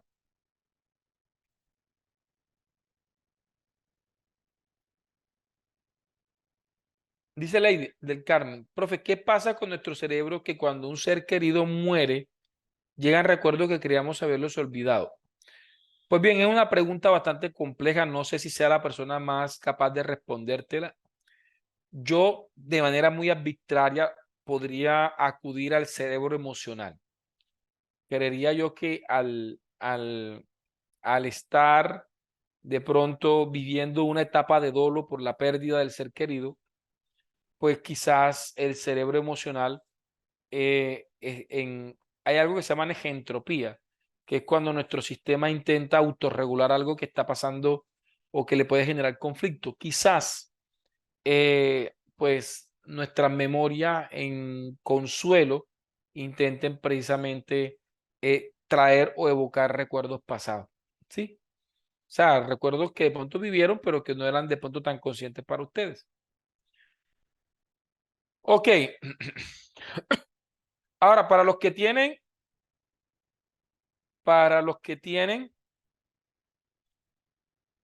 tienen hijos pequeños, les tengo un dato. Les tengo un dato. Miren, ven esta curva. Esta curva la saqué de la UNESCO. Esta curva, miren la plasticidad que se genera en el cerebro hasta los 10 años. ¿Cierto? Es una plasticidad sorprendente. ¿Sí? Y acá, hasta tal punto, yo les comentaba que, por ejemplo, a mí me detectaron una enfermedad a los 12 años y precisamente no es operable porque resulta que llega un momento que el cerebro llega a detener ciertos aspectos de aprendizaje, por ejemplo, como aprender a ver, ¿sí? Entonces, había una oportunidad de operarme antes de los 9 años y generar un proceso de aprendizaje en algo que se llama ambliopía, una enfermedad visual que se llama ambliopía. Pero bien, porque ahí va. Pero ¿qué les quiero decir? Negentropía. Negentropía. Después, de hecho, yo les voy a compartir una clase donde hablo de entropía y negentropía. Miren, para todos los papás, sobre todo que tienen niños pequeños, ¿qué sucede si usted viene al niño de los 0 a los 2 años, un ejemplo? Usted viene y hace lo que muchos papás hacen, le pone el celular. Para bañarlo le pone el celular, para cambiarlo le pone el celular, para que coma le pone el celular, porque es un camino de pronto fácil para muchas personas. El niño se entretiene, ¿cierto? El niño se entretiene y de alguna manera usted puede hacer otras actividades o le pone el televisor, ¿cierto? Y eso va acompañando hasta los 10 años. Si usted es de las personas que su hijo desde los meses hasta los 10 años, por ejemplo, De hecho, se los voy a poner más bien. Si usted no quiere tener que meterse la mano en el bolsillo en la primaria y el bachillerato por déficit de atención, les doy una recomendación. De los 0 a los 2 años, nada de pantalla, nada de pantalla. Ay, que yo le pongo poco yo, nada de pantalla. La pantalla es una sobreestimulación visual, ¿cierto? Es una sobreestimulación sensorial que lo que hace es literalmente afectar las funciones ejecutivas del cerebro. Entre muchas cosas, la plasticidad. Entonces, ojo, desde los 0 a los 2 años, 0 pantalla. De los 2 a los 4 años, póngale ustedes, por lo mucho, en el mejor de los casos, es que continúe sin pantalla. Pero por lo mucho, 1 hora al día o sea, 1 hora al día, pero no continua. Por ejemplo, 30 minutos en la mañana, 30 minutos en la tarde. ¿Cierto? Y unos programas específicos. ¿Sí? De los 4 a los 8 años ya podríamos estar hablando de 1 hora y media. Por ejemplo, una película ya se le puede poner completa para que se la vea. ¿Cierto? Si no hacen eso, pueden estar ustedes automáticamente afectando mucho desarrollo del chico para su primaria y para su bachillerato. Va a poderse enfrentar a temas de déficit de atención, ¿cierto? De PUBIF, de nomofobia, ¿sí? Y aquí hay una cantidad de enfermedades alusivas al mal uso de la tecnología en niños, niñas y adolescentes, ¿ya?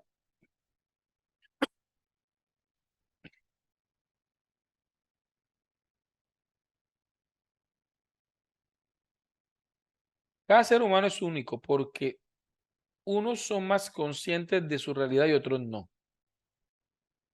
Porque cada ser humano es único. ¿Por qué unos son más conscientes de su realidad y otros no?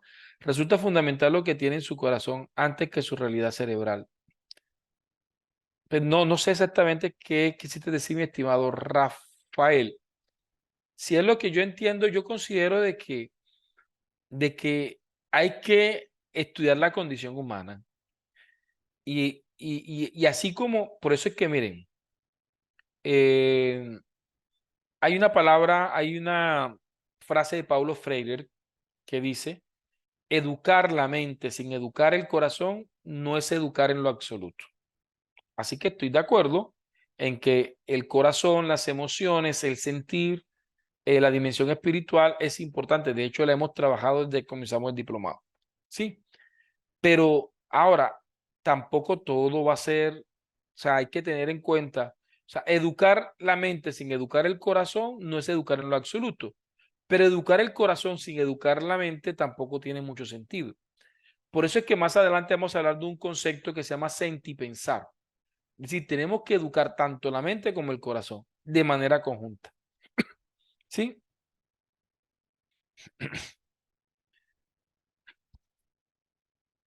Dice, los japoneses a sus niños le dan como premio pantallas a partir de los 10 años. Es que, o sea, literalmente lo ideal es que los primeros 4 o 5 años de vida no tengan pantalla. Y las demás pantallas tienen que ser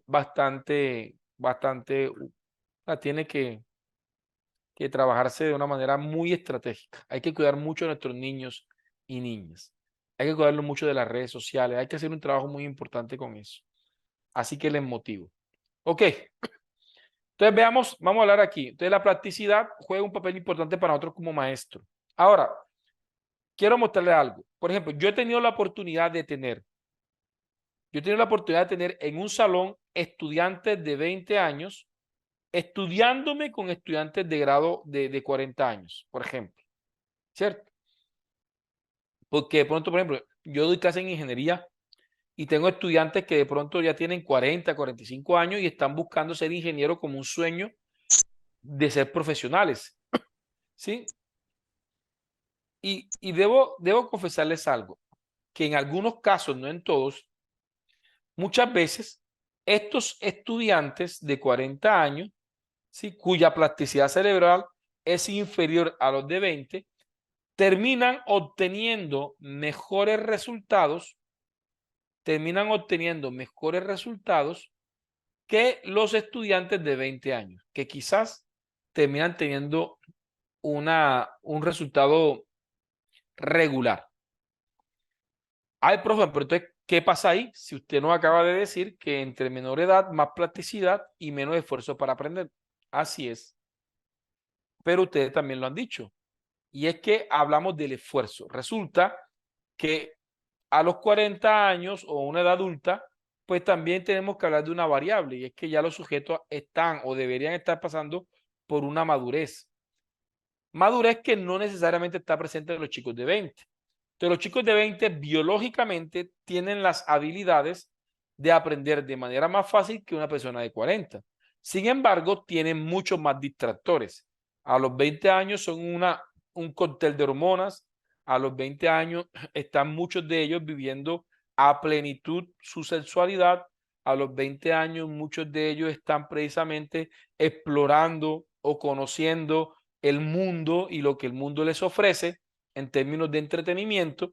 Entonces, todas estas variables, pues obviamente inciden en el desempeño académico. Por eso es que la autorregulación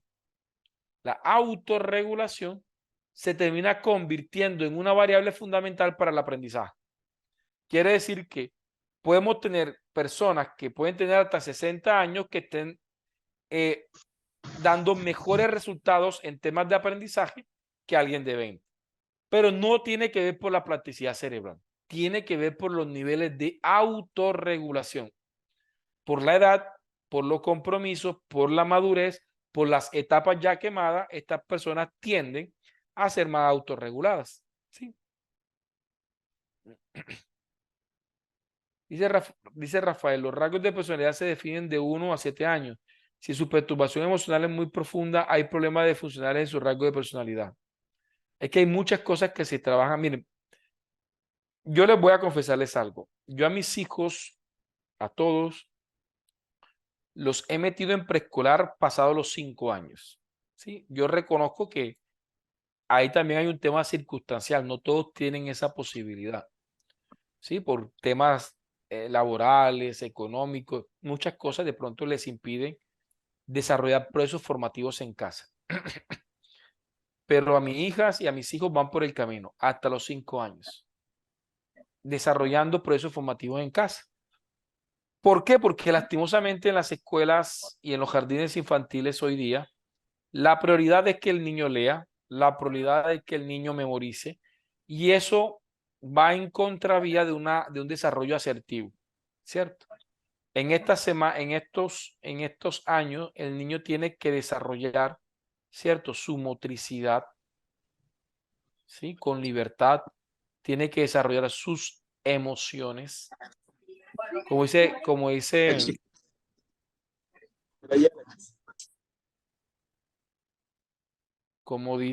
el amigo, ahí tiene que desarrollar su parte socioafectiva. Y aquí la gente dice, profesor, pero y no le está negando el área social a su hijo al tenerlo en educación en casa. No, porque es que esa etapa socioafectiva, primero que de los 1 a los 3 años, aunque ellos estén en el jardín, no están desarrollando etapa socioafectiva, porque ellos en esa edad están en un superego que lastimosamente les impide jugar de manera libre con otros niños. Ustedes pueden ver 2 niños jugando, pero no necesariamente están jugando juntos. Cada uno está en su universo, más o menos de 1 a 2 años. De 3 a 4 años, pues se pueden desarrollar algunas cosas, pero lo social se puede trabajar por lo menos con la escuela de natación, enseñándoles a nadar, pues precisamente con la salida con los familiares. Es decir, hay muchos aspectos con los que ellos están desarrollando la parte socioafectiva. ¿Sí?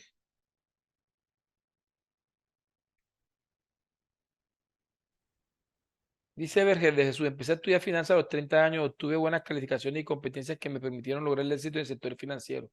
A corto plazo, logré ascenso con tan solo 16 meses de experiencia. Excelente. Comparado con mis otros compañeros de aula en la universidad, puedo decir que sí es posible estar más enfocado en medida que se es más adulto.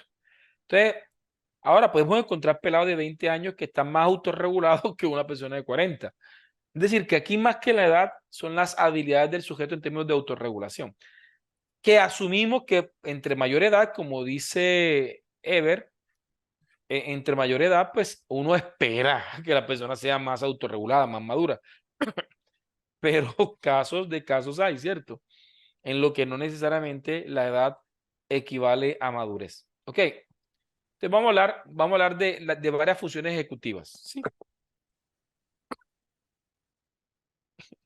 Excelente, Dori. Para mí es un placer tenerte acá. Vamos a hablar de algunas funciones ejecutivas del cerebro. ¿Sí?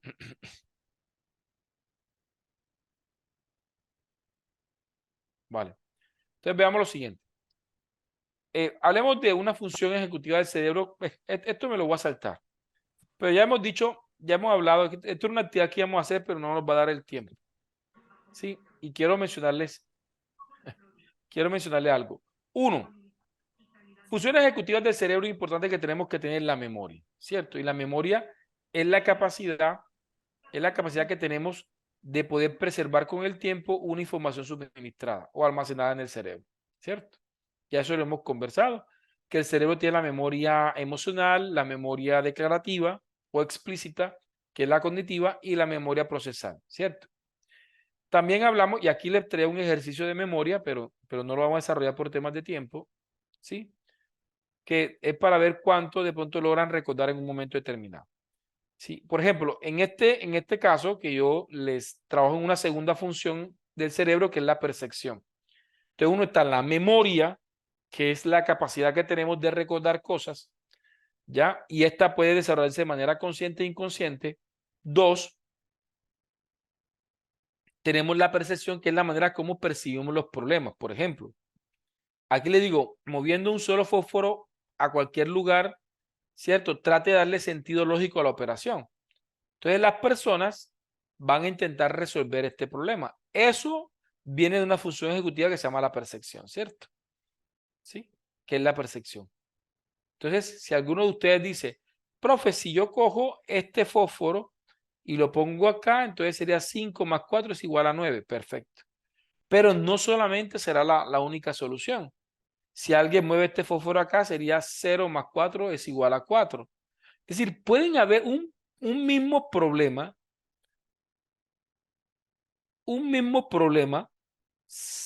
puede tener varias soluciones.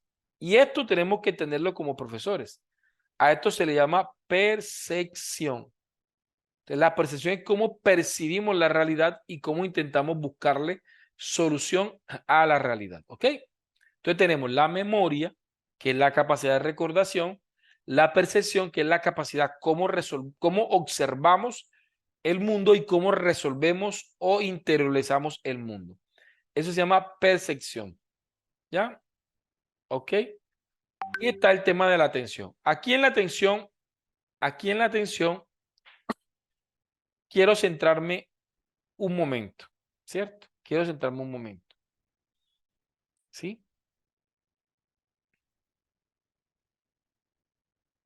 Y es que la atención es un recurso muy importante para la educación. Si usted no logra capturar la atención de la gente, pues lastimosamente el proceso se va a ver significativamente afectado.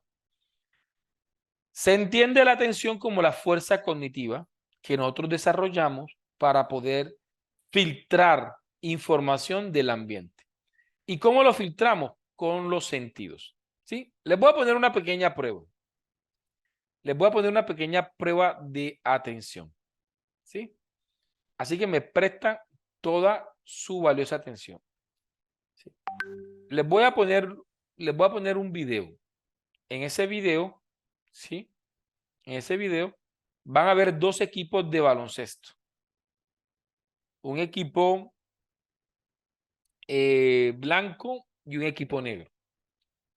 Presten atención bien y sin distraerse, traten de contar los pases que hace el equipo blanco. ¿Qué es un pase? Un pase es cuando alguien del equipo blanco le pasa el balón a otro del equipo blanco. Quiero que cuenten cuántos pases hace el equipo blanco y me dicen, ¿ok? This is an awareness test. How many passes does the team in white make?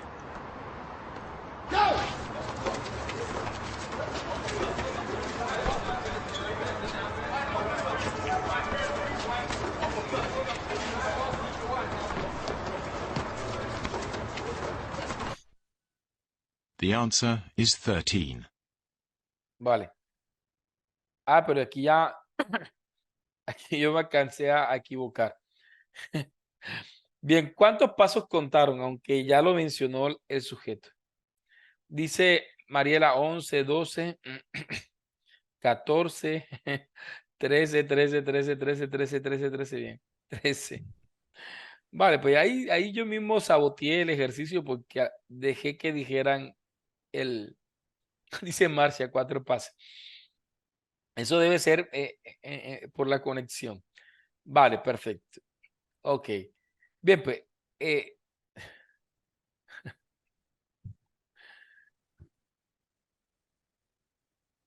que ese mismo profesor lo profesor, el profe Gardo. ¿Y el profe Gardo daba clase de qué? ¿En dónde? En otro diplomado.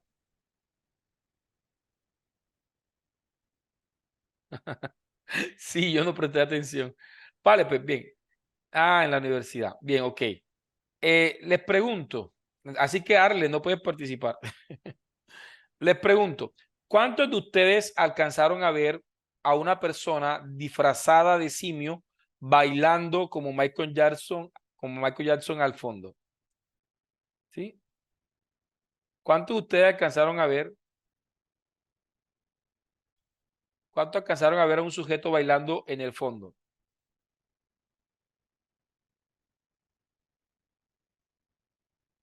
Vale, dice.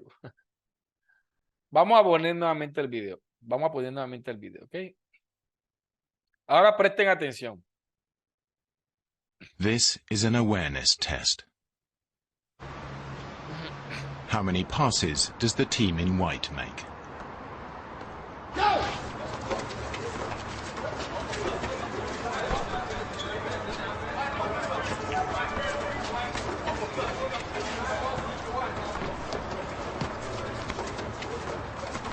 ¿Ya vieron? The answer is 13. ¿Ya vieron al? But did you see the moon? ¿Ah? Entonces, miren, la atención es un recurso que tenemos que trabajar de manera estratégica. Tenemos que lograr capturar la atención cuando estamos conversando. Es decir, de las cosas más difíciles que tenemos como maestros es crear lazos con los estudiantes y mantener la atención de los estudiantes. Por eso es que los recursos audiovisuales, auditivos, cobran importancia a la hora de hablar de la atención. ¿Y por qué la atención es importante? Porque resulta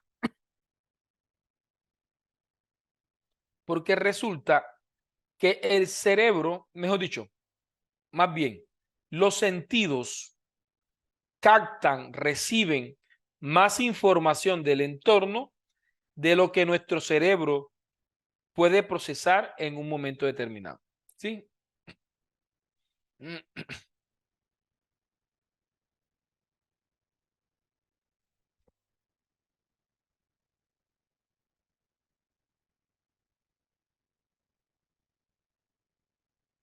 Entonces, nosotros recibimos más información del ambiente de lo que nuestro cerebro puede procesar de manera consciente.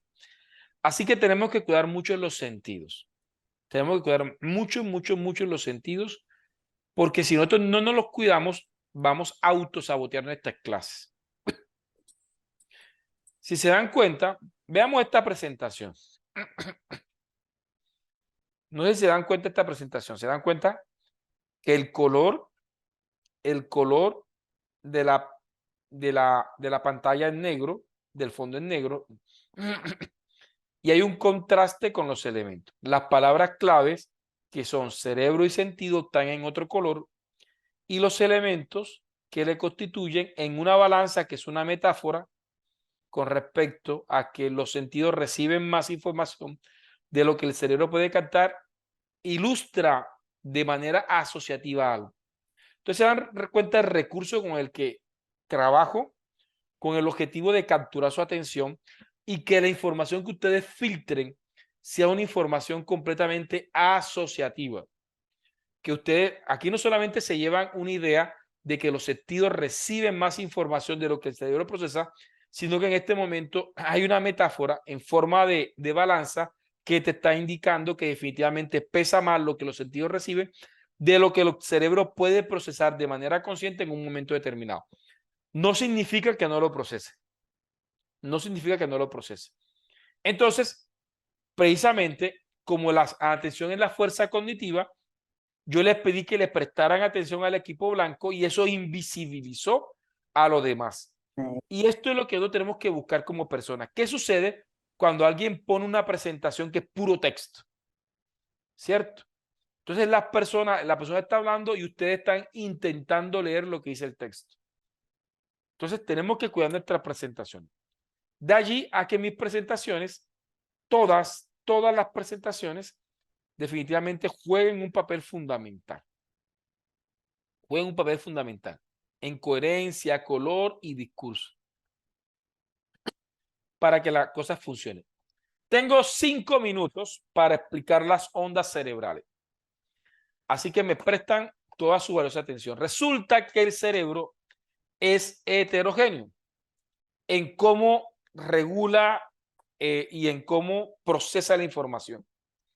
Así que vamos a hablar de 4 ondas cerebrales. 2 de estas ondas son importantes para la educación y las otras 2 son completamente perjudiciales a la hora de estar uno dando clases. ¿Ya? Así que cojan sus apuntes y anoten. 1. Está la onda beta. La onda beta es cuando el cerebro está entre 14 y 30 Hz. Se dice entonces que el cerebro está en una actividad intensa, que hay procesamiento de información. ¿Sí? Ustedes están procesando, están atentos, están poniendo a trabajar su cerebro. ¿Sí? Esto sería la onda beta. Se habla entonces de una actividad cerebral intensa, se habla de un procesamiento de la información. ¿Sí? Entonces, cuando ustedes están atentos, están en onda beta. Ahora, la onda alfa es cuando ya el cerebro baja de 8 a 13.9 Hz. De 8 a 13.9 Hz. Ya aquí la actividad cerebral se vuelve un poco más escasa, hay relajación, pero también hay un nivel de disfrute y descanso.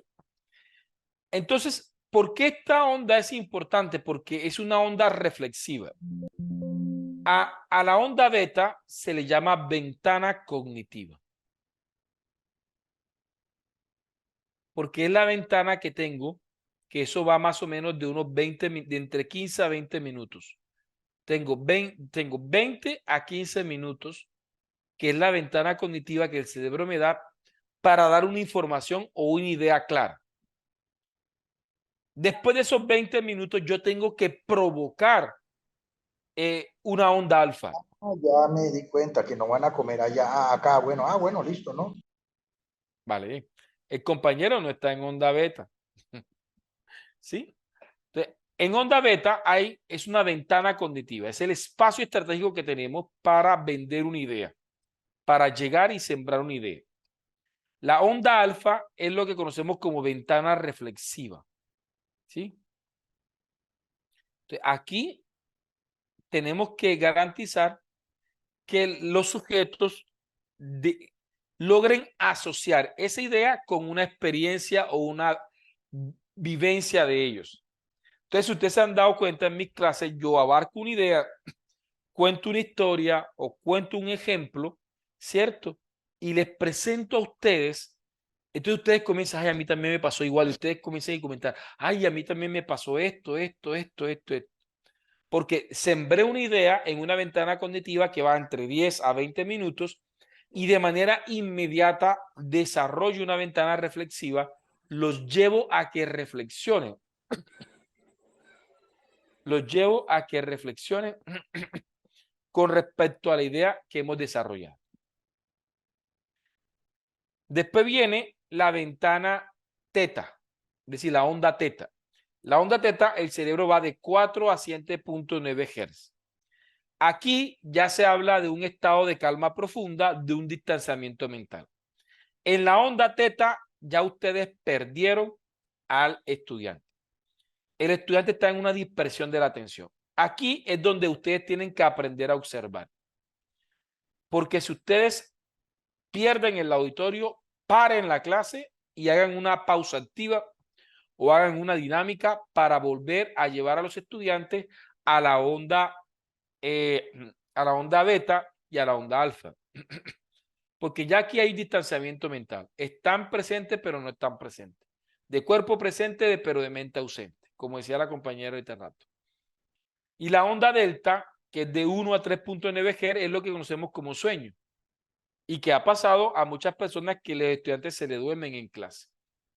Porque de pronto no manejan recursos de alto impacto que logre mantener a las personas conectadas. Entonces, repasemos de manera rápida. Onda teta, ¿cierto? Onda beta, que es la ventana cognitiva donde yo voy a sembrar una idea. La onda alfa, que es donde yo voy a sembrar una reflexión con respecto a esa idea con el objetivo que el estudiante asocie el contenido. La tercera, onda teta, que cuando ocurre es cuando yo perdí el auditorio. Ya aquí algo está mal.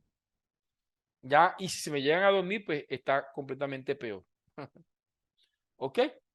Por hoy vamos a dejar ahí, tal cual como lo dijimos, son las 7:55 de la noche.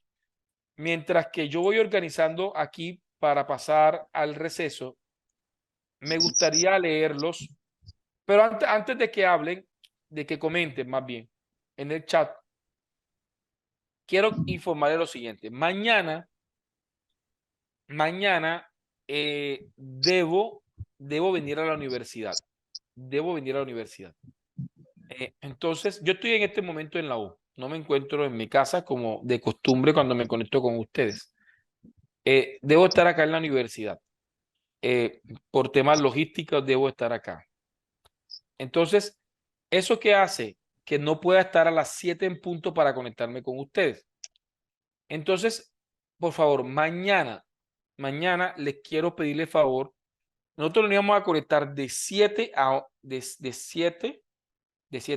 9 de la mañana en docencia y de 9 a 11 en coaching.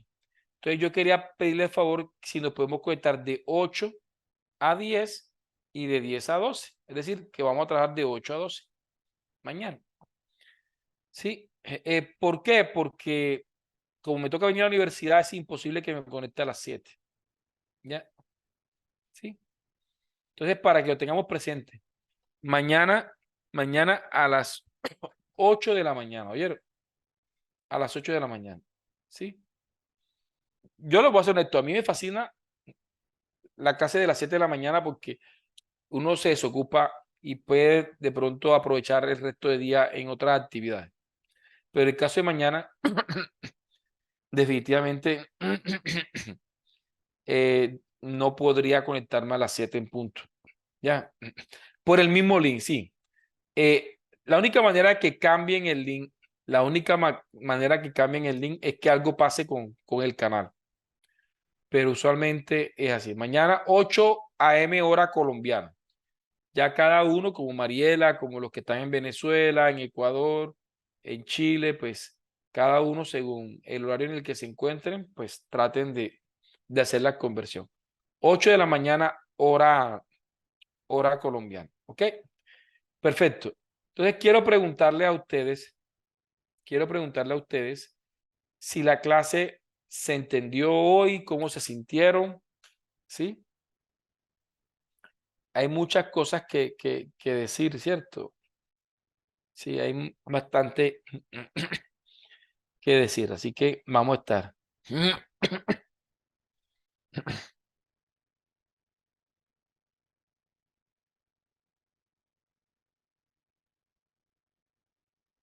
Vale.